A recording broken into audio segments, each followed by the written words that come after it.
Hi, I'm George Foreman. Do you have an idea for a new product or invention? People ask me all the time, George, how do I get my idea in front of companies? How do I get a patent? What do I do next? I'll tell you like I'll tell them all. Call my friends at InventHelp. Call InventHelp today for free information. InventHelp can submit your invention to companies who are interested in receiving new ideas. Call InventHelp today. To get your free inventor's information, call 1-800-352-1609. That's 1-800-352-1609.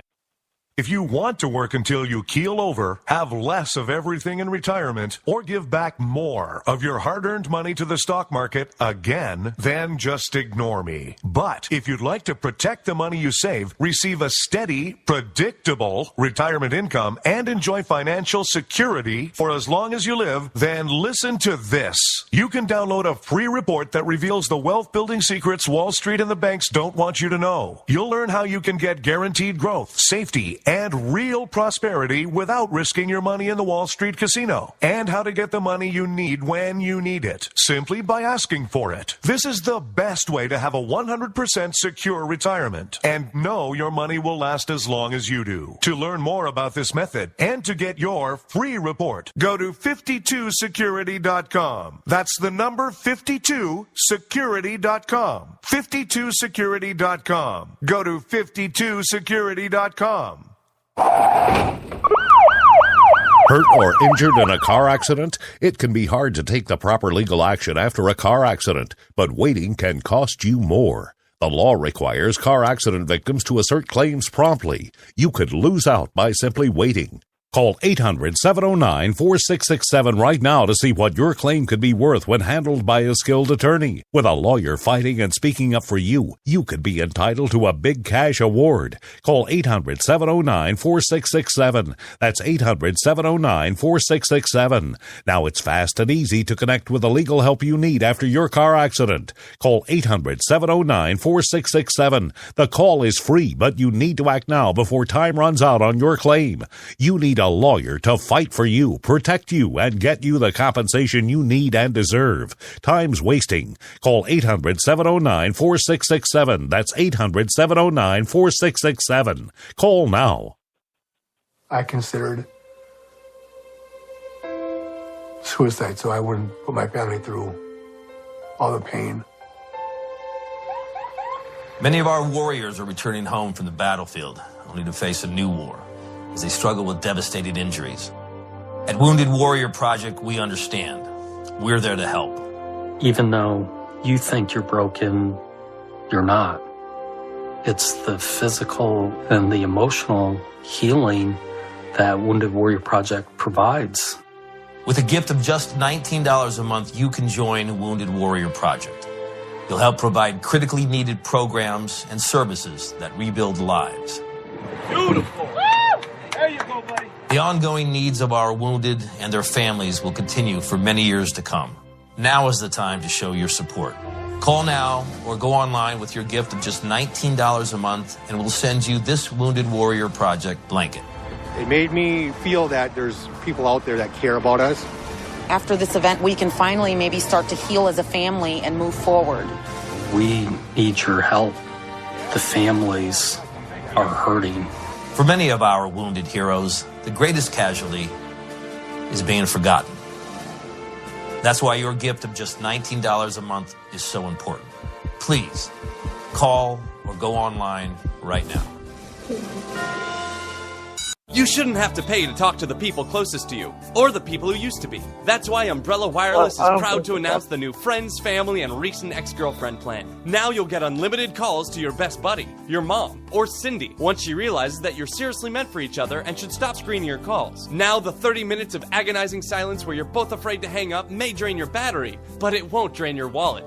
And you'll get unlimited calls just to check if she still cares enough to pick up, with no extra charges. With the Friends, Family, and Recent Ex-Girlfriend plan, your phone will automatically answer calls from your ex, because maybe she finally realizes that you're the only one for her and wants to get coffee sometime. Now, after lonely nights of looking at pictures of the road trip you took together when everything was great, your misspelled texts are absolutely free. The only thing you have to pay for is the booze. The Friends, Family, and Recent Ex-Girlfriend plan, because she wants you back. She just doesn't know it yet.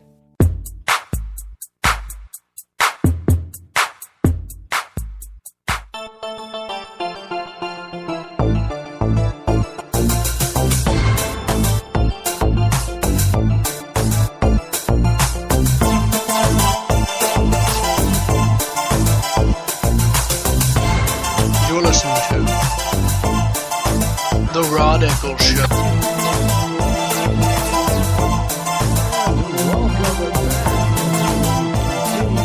Our conversation here. I'm speaking with Neal Shanker Mehrotra, Finance Committeeman for sitting Senator Ted Cruz, who is running for president. And we mentioned before break about taxes. Now we hear a lot of presidents and a lot of people running for national office in the House and in the Senate talking about the need for changing the IRS and the status quo. And we've seen in the current administration especially, how the IRS has been used to bully the American people into thinking or trying to be forced to think in one direction or another. And there have been a number of people who've called over for the IRS's abolition over the years. I mean, Rand Paul's father, Ron Paul, was a big advocate of getting rid of them. There have been a number of governors that have called for the end of the IRS and things like that. But it never comes about. In fact, what we end up getting is an even more complicated tax system. And so I don't know how the president can actually determine whether or not we keep the IRS. How does a President Cruz, deal with the IRS? Well, first, let me say that whenever somebody has a different vision and the status quo has gotten a certain way, they're hailed as someone who is starting to advocate for ideas that are not feasible. And the way Senator Cruz says, imagine this. Imagine a president who stands for Israel. Imagine a president who abides by the Constitution. He's a visionary. There's no doubt about that. So Senator Cruz is not somebody who's, guided by shallow perceptions. He's got strong principles, and he's not trying to build consensus. He's trying to shape consensus. So he has a vision, and he's articulating that vision in a compelling way. And why is it feasible for this to happen? Because look at the common sense argument behind why there should not be an IRS. Look at the fact that if you talk to the people, this is the point that I was referring to earlier about how Senator Cruz's positions resonate with the American people, and that's why he'll be elected. So amongst Washington insiders, right, the IRS, it hasn't succeeded, it's not politically popular, but there's plenty of things like that. Amnesty is not popular with the American people, but it's popular in Washington, D.C. Obamacare is popular in Washington, D.C. It's not popular amongst the American people. And the IRS is really no different in this case because somebody hasn't succeeded in tackling the IRS because they haven't advocated for it in a compelling manner. And Senator Cruz, a two-time national debate champion and somebody who's very well versed in the constitutional parameters of the non-delegation doctrine, which I believe he would like to see non-delegation doctrine revitalized a little bit, just like, affirmative limits on federal power on the Commerce Clause. These things seem crazy to us because we've been going in the wrong direction for a while. And then when it corrects, the fact that we were in this place that we are now will seem crazy once we get right on the right path. So as a president, he's going to articulate a vision for the IRS. And the president does have the ability to shape consensus. Now, if you want to look at Senator Cruz's ability to influence what goes on, even in this dysfunctional Congress, he's at oftentimes, much to the dismay of Mitch McConnell, when the establishment has tried to really jam through amnesty, Senator Cruz will almost act as a majority whip in the House. And there was actually an article about that. It was a little bit derisive, but it made a compelling point, which is that Senator Cruz has a whole lot of influence, and he's a very effective communicator. And you combine that with the vision that resonates with, I would say, 80% of the American people, the flat tax, then it's feasible to do that. And again, I think that this is what makes him so different from the other candidates, is the fact that he is a bold visionary. And he's not content with barely tweaking the status quo.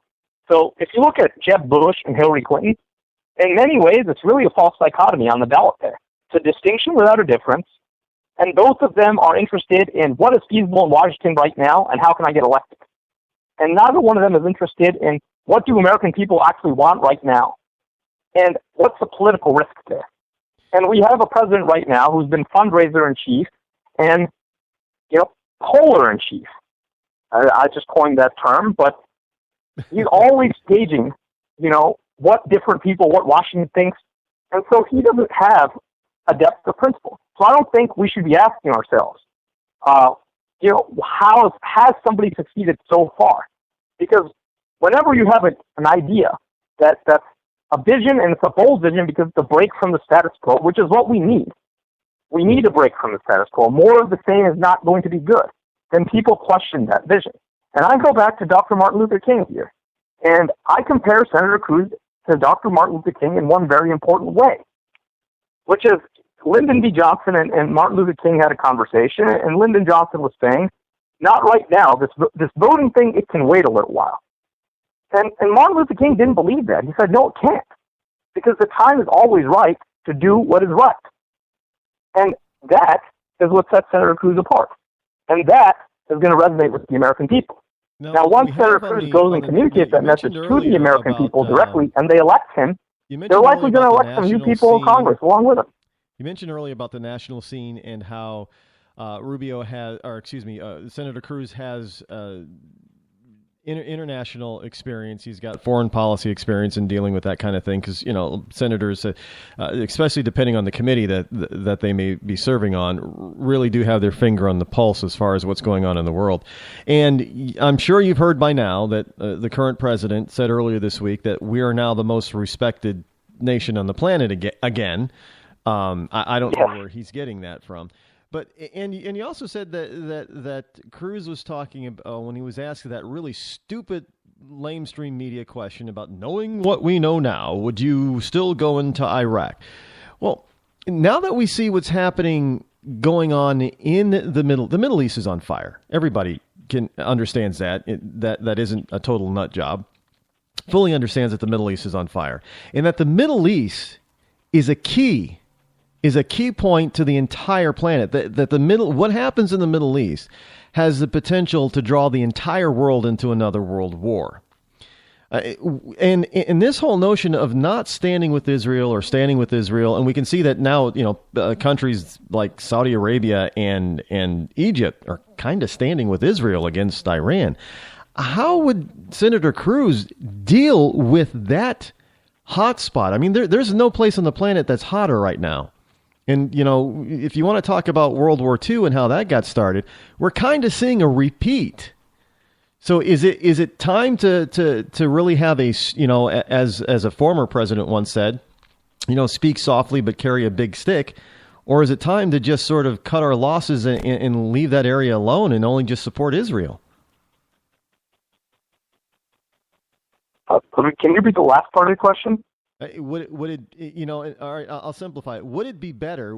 Does Senator Cruz think, if he was President Cruz, that it would be better to basically just sort of abandon, just try to contain the fire and stand with Israel, support Israel so nobody attacks Israel, but just let them fight it out themselves? Is that a better way to go? Because it seems to be what Obama's policy is at the moment, without standing for Israel. So Senator Cruz stands with Israel, and it's in line with his belief that the time is always right to do what is right. And in his view, Hamas was wrong. And when you have countries that elect majorities, and their constitutions say, or their charters say, we want to wipe a country off the face of the earth, and that country is our ally, we stand with them. It's very simple. But in terms of the overall, do we stand with Israel or do we let them fight it out amongst themselves? I think that there's a couple things there. One is that Ted Cruz likes to refer to himself as the third point on the triangle in terms of foreign policy. And I like the term that I would use, and I don't know if this term exists at all, but I would say realistic neoconservative. In other words, not neoconservative. And by the way, this is something that my Hillary Clinton friend told me that she really admired about Senator Cruz, because he's not going to this notion of isolationism in any way, but he's not going to the direction of let's go and build democracies all across the Middle East. Senator Cruz's position is extremely simple. We stand with our allies when those allies are on the right side, and we protect American interests. And so when it's necessary to American interests, we intervene.